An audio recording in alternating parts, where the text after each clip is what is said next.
Good morning everyone. मैं जितेंद्र सरस्वत आप सभी का स्वागत करता हूं हमारी ऑनलाइन क्लासेस में। और हम लोग देख रहे हैं वोकैबुलरी का सेशन। तो यदि आपने हमारे चैनल को सब्सक्राइब नहीं किया है तो सब्सक्राइब कर लें और हमारी पहले की कुछ वीडियोस हैं वो भी देख लें आप। वोकैब का हम लोगों ने एक इंट्रोडक्शन हमने लिया था पहली क्लास में। आज हम लोग हमारा वोकैब का हम लोग सेकंड सेशन देखेंगे और आप कह सकते हैं कि यहां से हम लोग जो है वो वोकैब को स्टार्ट करेंगे। So it is very important कि हम लोग वर्ड्स को कैसे यूज करते हैं। आइए बिना किसी विलंब के शुरू करते हैं। हम लोग देखेंगे वर्ड्स को स्टूडेंट्स। मैं एक वर्ड लूंगा, आप इस बात से भी अंदाजा लगा सकते हैं कि मैं एक वर्ड को बाकी कितने शब्दों से कनेक्ट करता हूं। That is the most important thing. वो जो कनेक्टिविटी है, वो जो इंटर लिंक है, वो जो इंटर कनेक्शन है वर्ड्स का अपने आप में, वो भाषा में सबसे महत्वपूर्ण है और वोकैब में सबसे पहले है। कैसे क्या ये हम लोग देखते हैं आज की क्लास में। देखिए मैंने एक वर्ड लिखा, आप मेरे साथ साथ वर्ड लिख सकते हैं। मैंने एक वर्ड लिखा इंडस्ट्री। इंडस्ट्री सभी बड़ा कॉमन वर्ड है, हम सभी जानते हैं इस वर्ड से। इंडस्ट्री, इंडस्ट्री का मीनिंग, दो मीनिंग है इंडस्ट्री के। एक तो इंडस्ट्री का मीनिंग होता है उद्योग धंधे। थोड़ा हिंदी का आप थोड़ा देखेंगे ना, समझेंगे। उद्योग धंधे जो हैं उनको हम लोग क्या बोलते हैं? इंडस्ट्री बोलते हैं। मैंने कहा, देखें,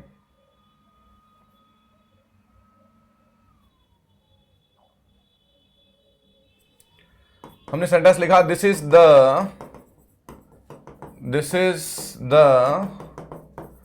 biggest industry in India. This is the biggest industry. तो टूरिज्म एक इंडस्ट्री है, मैन्युफैक्चरिंग एक इंडस्ट्री है, फूड एक इंडस्ट्री है, मैरिज एक पूरा इंडस्ट्री है इंडिया में। तो इंडस्ट्री का मतलब है उद्योग धंधे। हम लोग जानते हैं इंडस्ट्री से प्लूरल इंडस्ट्रीज बन जाता है। इंडस्ट्री का दूसरा मीनिंग होता है मेहनत। इंडस्ट्री का दूसरा मीनिंग होता है हार्ड वर्क। हम कहावत बोलते हैं कि industry is the key to success. Industry is the key to success. मेहनत ही सफलता की कुंजी है। मेहनत ही सफलता की कुंजी है। सो क्या कहा हमने? Industry is the key to success. तो इंडस्ट्री के दो मीनिंग हो गए। एक इंडस्ट्री हो गया उद्योग धंधे और एक इंडस्ट्री हो गया हार्डवर्क। दो मीनिंग हो गए। अब इंडस्ट्री से फिर दो एडजेक्टिव बनते हैं। एक इंडस्ट्री से बनता है इंडस्ट्रियल। इंडस्ट्रियल का मीनिंग होता है औद्योगिक।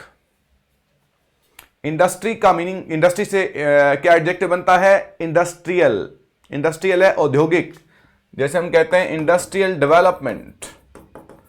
Look at the word industrial development, औद्योगिक विकास। हम हिस्ट्री में क्या पढ़ते हैं? Industrial revolution. Industrial revolution is औद्योगिक क्रांति। औद्योगिक विकास और औद्योगिक क्रांति। औद्योगिक, इंडस्ट्री से वर्ड क्या बन गया? इंडस्ट्रियल। इंडस्ट्री से एक और वर्ड बनता है इंडस्ट्रियस। इंडस्ट्री से एक वर्ड बनता है इंडस्ट्रियस। ये बड़ा अच्छा वर्ड है। इंडस्ट्रियस का मतलब है मेहनती। इंडस्ट्री का मतलब मेहनत, इंडस्ट्रियस मेहनती। इंडस्ट्री का मतलब उद्योग, इंडस्ट्रियल का मतलब औद्योगिक। तो मेहनती के लिए सिनोनिम हमारे पास में क्या है? मेहनती को हम बोलते हैं एसिजुअस। एसिजुअस। ASS क्या होता है? गधा होता है। तो जो व्यक्ति बहुत ज्यादा काम करता है उसे हम लोग बोलते हैं एसिजुअस। एक मजदूर है, एक किसान है, ये बहुत ज्यादा काम करते हैं तो इनको हम क्या बोलते हैं? इनको बोलते हैं एसिजुअस। जो लोग बहुत ज्यादा मेहनती होते हैं उन्हें हम लोग बोलते हैं लेबोरियस। लेबर से बन गया लेबोरियस। जो लोग बहुत ज्यादा मेहनत करते हैं उन्हें हम लोग बोलते हैं हार्ड वर्किंग। कितना कॉमन वर्ड है। जो लोग बहुत ज्यादा मेहनत करते हैं उन्हें हम लोग कहते हैं हार्ड वर्किंग। जो लोग बहुत ज्यादा मेहनत करते हैं उन्हें हम लोग बोलते हैं शेड्यूलस। जो लोग बहुत ज्यादा मेहनत करते हैं उन्हें हम लोग बोलते हैं डिलीजेंट। देखिए कितने अद्भुत वर्ड्स हैं। ये इंटर रिलेशन है, ये इंटर जो है वो कनेक्शन है वर्ड्स का अपने आप में। कैसे हम लोग एक शब्द को बाकी शब्दों से जोड़ते हैं। तो जब इस तरीके से, हो सकता है बहुत सारे वर्ड्स होंगे, लेकिन इस तरीके से जब शब्दों को पढ़ा जाता है स्टूडेंट्स, तो आप ये मानिए कि कम समय में आप ज्यादा शब्दों का चयन कर सकते हैं। आपको ऐसा हमारा साइकोलॉजिकल बेंट रहता है कि जब भी दो चार कंफ्यूजिंग चीजें एक साथ पढ़ी जाएं किसी भी सब्जेक्ट में, तो वो हमेशा याद रहेंगी। वो हो सकता है 2-4 दिन लग जाएं, but they last longer.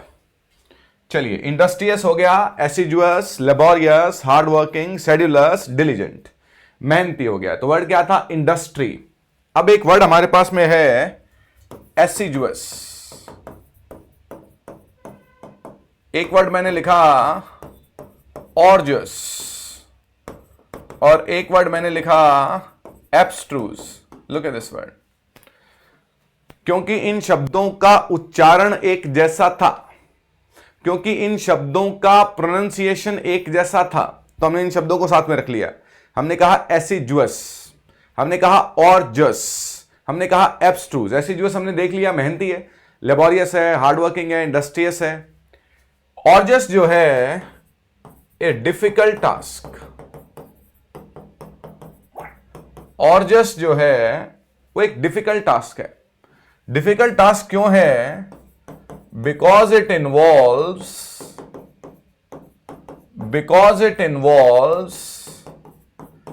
A lot of effort and energy. Because it involves, छोटे छोटे वीडियोस डालेंगे हम लोग वो कैप के, ताकि आपको बहुत आसानी से आपको यह पता लग सके कि बात रोजाना के 15-20 मिनट में हम लोग कितने सारे वर्ड्स देख सकते हैं। उनको रेपिटेशन सिर्फ 4-5 बार करना है और आप लोग देखेंगे कि वो वर्ड्स आपको हमेशा याद रहते हैं। एटलीस्ट वर्ड आगे आते ही हमें क्लियरली पता होता है कि ये शब्द किस संदर्भ में और किस कॉन्टेक्स्ट में यूज हुआ है। और this is the most important thing in language कि उस शब्द का किस संदर्भ में यूज हुआ है। चलिए, एब्स्ट्रूज का मतलब हो गया डिफिकल्ट टास्क। इसका मतलब है ऑर्जुअस जो होते हैं टास्क होते हैं, ऐसे टास्क जो मुश्किल हैं, क्योंकि उनमें बहुत ज्यादा वक्त और बहुत ज्यादा एनर्जी लगती है। चांद पर पहुंचना मुश्किल नहीं था, but it was an arduous task. Mount Everest पर पहुंचना इम्पॉसिबल नहीं है, लेकिन it is an arduous task. हाँ, तो जिस काम में बहुत ज्यादा मेहनत, बहुत ज्यादा टाइम, बहुत ज्यादा एनर्जी लगती है, उसे हम लोग आर्जुअस कहते हैं। एब्स्ट्रूज होता है डिफिकल्ट टू अंडरस्टैंड। ऑर्जस होता है डिफिकल्ट टू अंडरस्टैंड। जिस चीज को समझना मुश्किल होता है वो हमारे लिए एब्स्ट्रूज रहती है। A thing that is difficult to understand. Example देख लेते हैं। An arduous task, an arduous task, an arduous target, an arduous destination. हमारी मंजिल ऐसी है जो बहुत मुश्किल है वहां तक पहुंचना। चलिए फिर, an abstruse theory, an abstruse theory। अगर कोई थ्योरी एब्स्ट्रूज है, इट्स डिफिकल्ट टू अंडरस्टैंड। कोई बात, प्रिंसिपल, सिद्धांत, कोई भी बात अगर एब्स्ट्रूज है, it is difficult to understand. और ऑर्जुअस क्या हो गया? ऑर्जुअस हो गया डिफिकल्ट टास्क, हो गया डिफिकल्ट टू अचीव, जिसे हासिल करना, जहां पर पहुंचना बड़ा मुश्किल है, क्योंकि वहां पर बहुत ज्यादा एफर्ट और एनर्जी का यूज होता है। ये हमारे वर्ड्स हो गए। देखिए हमने कितने तरीके के वर्ड्स देखे। हमने लिखा इंडस्ट्री। इंडस्ट्री क्या है? इंडस्ट्री के दो मतलब हैं। एक तो इंडस्ट्री का मतलब है क्या? उद्योग जो होते हैं वो इंडस्ट्री होती है।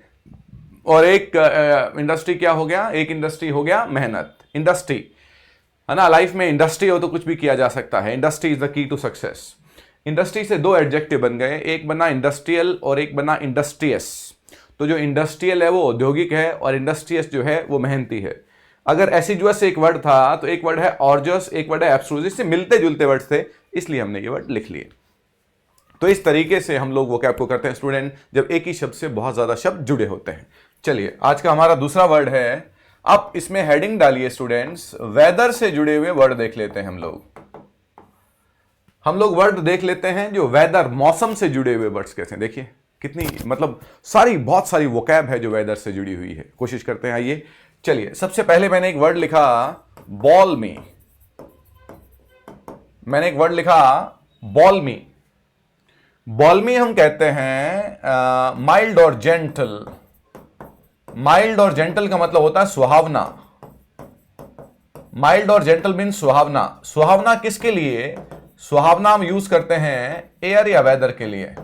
जब हवा और मौसम बहुत अच्छे होते हैं तो हम लोग कहते हैं बॉल्मी वेदर है। Look what I said, balmy weather है। If weather is balmy it's really very good, it's pleasant.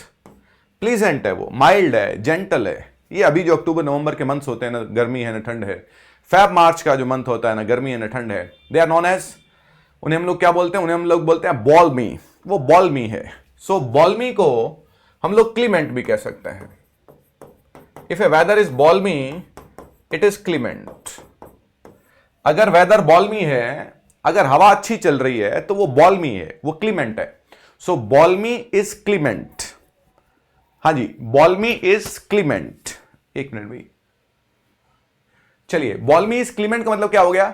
बॉल्मी Clement, Clement weather है, बॉल्मी वेदर है, एयर है, अच्छी अच्छी हवा चल रही है, अच्छा मौसम है, सुहावना मौसम है। खूब कड़ाके की ठंड पड़ रही हो, धूप निकल जाए तो बड़ा मजा आता है धूप में बैठने में। गर्मियों में बादल हो जाए, हल्की हल्की बारिश हो रही है, बड़ा अच्छा लगता है। दैट इज क्लीमेंट और बॉल्मी। हमारे लिए वर्ड आया, एक वर्ड था बॉल्मी, फिर मैंने एक वर्ड लिखा barmy, BARMY। Barmy is mad, पागल। Have you gone barmy? पागल हो गए हो क्या? पागल होने के लिए गो का यूज करते हैं। Have you gone, have you gone का मतलब चले नहीं गए हो। हैव यू गॉन मैड, क्या तुम पागल हो गए हो? Have you gone mad, have you gone mad. तो हमने क्या कहा? Have you gone barmy. हमने क्या कहा? Have you gone barmy. So barmy is mad. एक वर्ड है balmy and there is a word BALM। BALM क्या है? BALM बालम नहीं है, BALM का उच्चारण है बॉम। बॉम, एल साइलेंट है। बॉम का मतलब जिसे हम बोलते हैं आयोडेक्स, पीड़ाहारी बाम। हाँ, आयोडेक्स की ऐड आती थी जो, झंडू बाम, वो बाम जो है दैट इज BALM। बॉम का मीनिंग है सांत्वना, बॉम का मीनिंग है कॉन्सोलेशन। आयोडेक्स बाम लगाते हैं तो सिर का दर्द खत्म होता है कि नहीं होता है? That is balm. तो one is balmy, one is barmy, one is balm and balmy is clement. तो क्लीमेंट एक बार दोबारा लिख लीजिए, क्लीमेंट एक बार दोबारा लिख लीजिए। क्लीमेंट को हम क्या बोलते हैं? सबसे पहले तो क्लीमेंट का मतलब होता है गुड, और गुड क्या? गुड वेदर, अच्छे मौसम के लिए क्लीमेंट का यूज करते हैं। क्लीमेंट का सेकंड मीनिंग होता है जेनरस। जेनरस का मीनिंग है काइंड। जेनरस का क्लीमेंट का मीनिंग है जेनरस, काइंड, दयालु, जिसमें दया भावना है, जिसमें दया भावना है। क्या बोलते हैं दया भावना वाले को? मर्सीफुल। मर्सीफुल, जिसमें दया भावना, उसे बोलेंगे क्लीमेंट। सो क्लीमेंट क्या हो गया? क्लीमेंट किंग है, ही इज क्लीमेंट, वो दयालु है। तो क्लीमेंट जो है वो जेनरस है, वो काइंड है, और वो क्या लिखा हमने? मर्सीफुल है। क्लीमेंट का ऑपोजिट जो होता है वो इनक्लीमेंट होता है। क्लीमेंट का जो ऑपोजिट है वो इनक्लीमेंट है। अगर क्लीमेंट का मतलब गुड वेदर है तो इनक्लीमेंट का मतलब बैड वेदर है, बुरा मौसम हो गया। अगर क्लीमेंट का मतलब दयालु है तो इनक्लीमेंट का मतलब क्रूअल हो गया। बट देखो, क्रूअल को हम लोग बोलते हैं इनडिफरेंट। इनडिफरेंट मतलब अगर कोई व्यक्ति इनडिफरेंट हो जाता है, एक वर्ड है डिफरेंट और एक है इनडिफरेंट, अलग अलग वर्ड है। अगर आप डिफरेंट है तो अच्छी बात है, आप अलग है, लेकिन अगर आप इनडिफरेंट है तो आप क्रूअल है, भावना शून्य है आप। अगर आप इनडिफरेंट हैं तो आप भावना शून्य हैं, आप में कोई भावना नहीं है, पत्थर जैसे हैं आप। एक वर्ड है क्लीमेंट और एक वर्ड है इनक्लीमेंट, है ना। इसमें वर्ड क्या था? इसमें वर्ड था मर्सी। मर्सी का मतलब होता है दया। तो एक वर्ड हो गया मर्सीफुल और ऑपोजिट हो गया मर्सीलेस। जैसे यूजफुल का यूजलेस, केयरफुल का केयरलेस। मर्सीफुल मतलब दयालु जिसमें दया है, और मर्सीलेस का मतलब क्रूअल, निर्दयी। निर्दयी का मतलब यह हो गया कि जिसमें कोई दया भावना नहीं है। मर्सी से क्या वर्ड बन गया? मर्सीफुल। मर्सी से क्या वर्ड बन गया? मर्सीलेस। चलिए भाई, अब देखें भी वर्ड क्या था हमारे पास में। वर्ड था balmy, balmy, clement, barmy, balm, clement, inclement. एक एग्जांपल देखिए, एक सेंटेंस देखिए।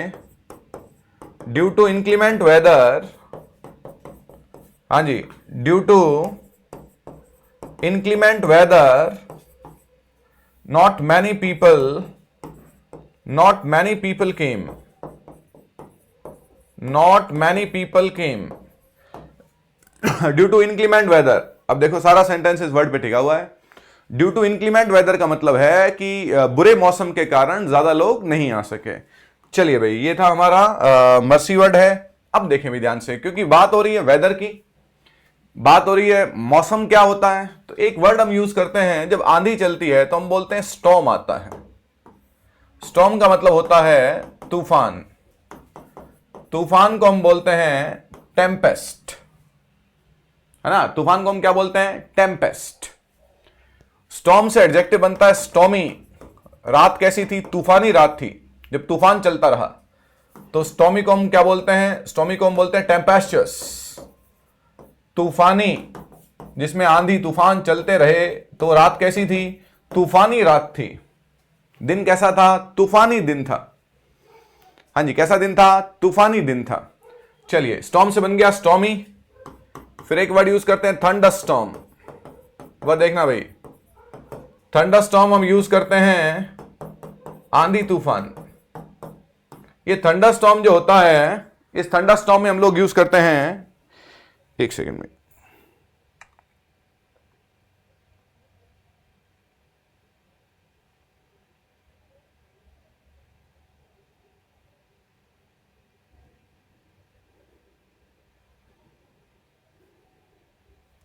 हाँ जी, थंडर स्टॉर्म का मतलब हो गया आंधी तूफान। आंधी तूफान का मतलब जब बिजली कड़क रही है, आंधी चल रही है, बारिश हो रही है, जब एक साथ होता है तो उसे हम लोग बोलते हैं थंडर स्टॉर्म। जबकि थंडर का शाब्दिक अर्थ क्या होता है? थंडर का शाब्दिक अर्थ होता है गड़गड़ाहट।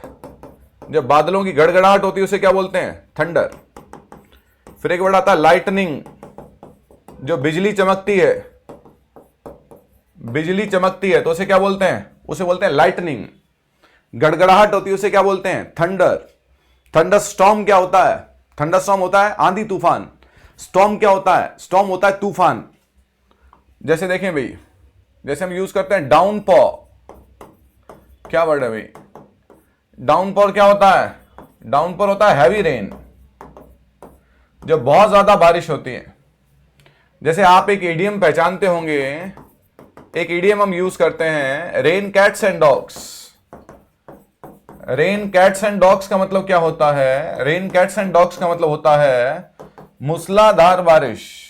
जब मूसलाधार बारिश होती है तो उसे हम लोग बोलते हैं रेन। इट रेन्ड, देखो एरर कैसे आता है, it rained in cats and dogs. It rained in cats and dogs. तो कैट्स एंड डॉग्स से पहले क्या नहीं आता? इन नहीं आता। क्या लिखेंगे? It rain cats and dogs. कैसे बारिश हुई? मूसलाधार बारिश हुई। चलिए भाई, क्या वर्ड है? डाउनपॉर। जैसे एक वर्ड यूज करते हैं ड्रिजल। वर्ड देखना भैया, ड्रिजल, इट्स ड्रिजलिंग। ड्रिजल क्या होता है? ड्रिजल होती है बूंदाबांदी। जैसे बारिश शुरू हुई, थोड़ी थोड़ी बारिश हो रही है, इट्स ड्रिजलिंग। बड़ा मजा आता है जब हवा चल रही है और थोड़ी थोड़ी बारिश हो रही हो। तो डाउनपॉर का मतलब है बहुत बाढ़ वाली बारिश है, बहुत ज्यादा बारिश है। तो क्या बोलते हैं उसको? उसको बोलते हैं downpour. Downpour is heavy rain, is rain cats and dogs. और ड्रिजल क्या हो गया? बूंदाबांदी जो हो गई। क्या हो गई? बूंदाबांदी जो होती है उसे ड्रिजल बोलते हैं। चलिए, ब्रीज क्या होता है? ब्रीज होता है कूल विंड, जब ठंडी हवा चलती है। ब्रीज, ड्रिजल, डाउनपॉर, हैवी रेन, सब वेदर से रिलेटेड वर्ड्स हैं। चलिए, हमने जैसे हैवी रेन लिखा है, वैसे ही हेल स्टॉर्म आता है। हेल स्टॉर्म बोलते हैं ओलावृष्टि। ओलावृष्टि। हेल क्या होते हैं? हेल्स। हेल होते हैं ओले। हेल का मतलब वेलकम हो भी होता है। आप जिस जगह से आते हैं, I hail from Shri Ganganagar, so hail. Hail storm का मतलब हो गया ओलावृष्टि। वेदर से रिलेटेड वर्ड्स देख रहे हैं तो हम लोग क्या बोलते हैं? आज धूप बहुत है, हवा चल रही है, बरसात है, बादल हैं, है ना, गर्मी बहुत है, ठंड बहुत है। तो उसके लिए कौन सा वर्ड यूज करते हैं? हम वर्ड यूज करते हैं, मैं थोड़ा सेंटेंस लिख देता हूं। तो मैंने कहा इट्स विंडी, हवा चल रही है। इट्स सनी, धूप निकली हुई है। इट्स क्लाउडी, बादल हैं। इट्स रेनी, बारिश हो रही है। इट्स हॉट, बहुत गर्मी है। इट्स कोल्ड, बहुत ठंड है। इट्स ह्यूमिड, बहुत चिपचिप, क्या बोलते हैं ह्यूमिड को, बहुत ज्यादा ह्यूमिडिटी जो होती है, ह्यूमिडिटी जो होती है, वर्ड क्या है, ह्यूमिड। हाँ जी।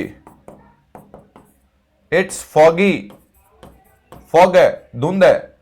Look at the word, it is windy, it's sunny, it's cloudy, it's rainy, it's hot, it's cold, it's humid, it's foggy. So जो फॉग होता है जब, है ना, जो फॉग होता है, जैसे मिस्टी होता है, इट्स मिस्टी, धुंध है बहुत, धुंध है बहुत, कोहरा है, मिस्टी है, फॉगी है, ह्यूमिड है, कोल्ड है, हॉट है, रेनी है, क्लाउडी है, सनी है, विंडी है। तो क्या बोलते हैं, ये सारे मौसम के इंडिकेशंस हैं। तो हम लोग देख रहे हैं स्टूडेंट्स, वोकैब कैसे शब्दों का अच्छे से यूज किया जा सकता है। ये स्ट्रेंथ है वोकैब को तैयार करने की। अदरवाइज एक सिंगल वर्ड आप तैयार करें, आप नहीं याद रख सकते हैं इतने सारे वर्ड्स को, हजारों वर्ड्स हैं, लेकिन this might be the best way to reach out to vocabulary. कैसे ज्यादा से ज्यादा शब्दों पर पकड़ बनाई जाए, कैसे ग्रिप की जाए, ये तरीका एक अच्छा तरीका हो सकता है। ये हमारा प्रयास है। अगर आपको अच्छा लग रहा है तो चैनल को सब्सक्राइब जरूर करें, पहले की वीडियोस भी देखें, उन्हें लाइक करें और शेयर करें। बहुत बहुत शुक्रिया।